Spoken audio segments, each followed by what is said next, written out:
Hello friends, welcome to defence matrix. तो Singapore air show जो कि 15 फरवरी से स्टार्ट होने वाला है, उसमें पार्टिसिपेट करने के लिए जो LCA-13 है वो सिंगापुर पहुंच चुका है और काफी खूबसूरत पिक्चर्स जो हैं वो इस एयरक्राफ्ट की निकलकर सामने आई हैं। तो इस चांद में दाग इसलिए कम है क्योंकि यहाँ पर कंपोजिट है, तो बॉडी में जो रिवेट्स के दाग हैं वो आपको ज्यादा नहीं दिखेंगे। तो 3 ड्रॉप टैंक की कॉन्फ़िगरेशन के साथ ऐसा माना जाता है कि इस एयरक्राफ्ट ने अराउंड 3000 किलोमीटर का डिस्टेंस जो है वो कवर किया है। तो फेरी रेंज में 3 ड्रॉप टैंक के साथ ये रेंज इस एयरक्राफ्ट के साथ मिल जाएगी। प्लस इन एयरक्राफ्ट में रिफ्यूलिंग प्रोब भी लगा हुआ है, तो इसको भी एक्सटेंड किया जा सकता है। खैर, इसके रिफ्यूलिंग प्रोब को लेकर कुछ पाकिस्तानी इसका मजाक बना रहे थे। हम आपकी बात से यहाँ पर एग्री भी कर सकते हैं कि बिना रिफ्यूलिंग प्रोब के ये एयरक्राफ्ट ज्यादा अच्छा लगता है, पर पायलट को यहाँ पर कम से कम जेब में पाना लेकर नहीं घूमना पड़ेगा कि रिफ्यूलिंग की रिक्वायरमेंट हुई, चलो कॉकपिट खोले और रिफ्यूलिंग प्रोब लगाए। तो यहाँ पर इसकी प्रैक्टिकल एप्लीकेशन है, एंड्योरेंस ज्यादा मिल जाता है एयर टू रिफ्यूलिंग से, तो लुक्स यहाँ पर उतने मायने नहीं रखते। तो डेफिनेटली जो एयरक्राफ्ट है वो रिफ्यूलिंग प्रोब के साथ है, तो ये FOC वर्जन्स है।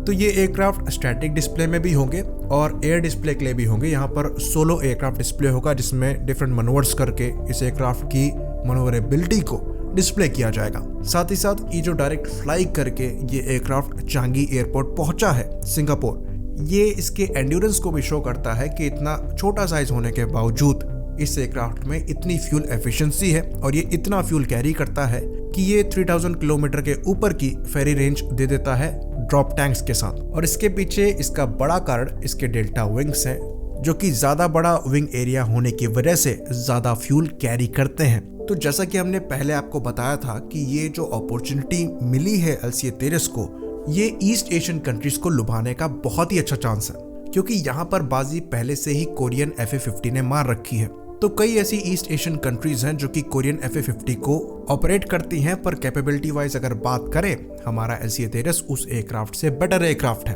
और इससे पहले कि कोई कंफ्यूजन हो, हम ये चीज यहाँ पर क्लियर कर दें कि LCA-13 अपनी कैटेगरी में एक बहुत अच्छा एयरक्राफ्ट है। यहाँ पर हम लाइट कॉम्बैट एयरक्राफ्ट की बात कर रहे हैं, जिसमें कोरियन T-50, JF-70 थंडर और अरेनिया अरमाची M346 मास्टर जैसे एयरक्राफ्ट आते हैं। अभी इसमें एक और एयरक्राफ्ट ऐड हो रहा है जो कि टर्की का हरजेट है।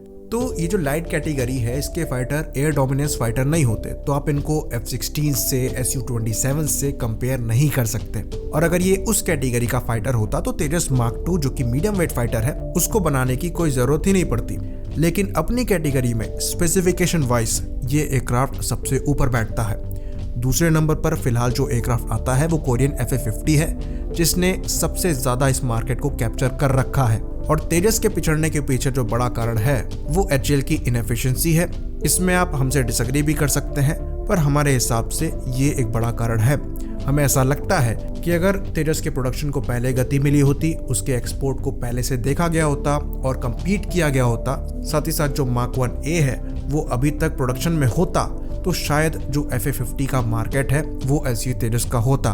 तो FA-50 के साथ ऐसा केस नहीं है कि सब कुछ कोरियंस ने किया है। यहाँ पर कोरियंस को हेल्प मिली थी लॉकहीड मार्टिन से, जिनके पास अच्छा खासा एक्सपीरियंस था, तो डेफिनेटली उससे काफी कुछ गेन किया है इस प्रोजेक्ट ने और इस एयरक्राफ्ट ने, और उसी के वजह से इसको एक्सपोर्ट सक्सेस इतनी मिली है। तो पास्ट की बात खैर पास्ट की है, अगर ऐसा होता तो वैसा हो सकता था, ये चलता रहता है। प्रेजेंट की बात करते हैं कि अभी हमारे पास आगे क्या अपॉर्चुनिटी है। तो मार्केट पूरी तरीके से खत्म नहीं हुआ है। मलेशिया के मार्केट में हमारे द्वारा कोरियन FA-50 को चैलेंज किया जा रहा है। ये बात आपको बता दें कि ये जो FA-50 फाइटर है ये फिलीपींस एयरफोर्स के साथ भी एक्टिव है, ये इंडोनेशिया की एयरफोर्स के साथ भी एक्टिव है और ये रॉयल थाई एयरफोर्स के साथ भी एक्टिव है।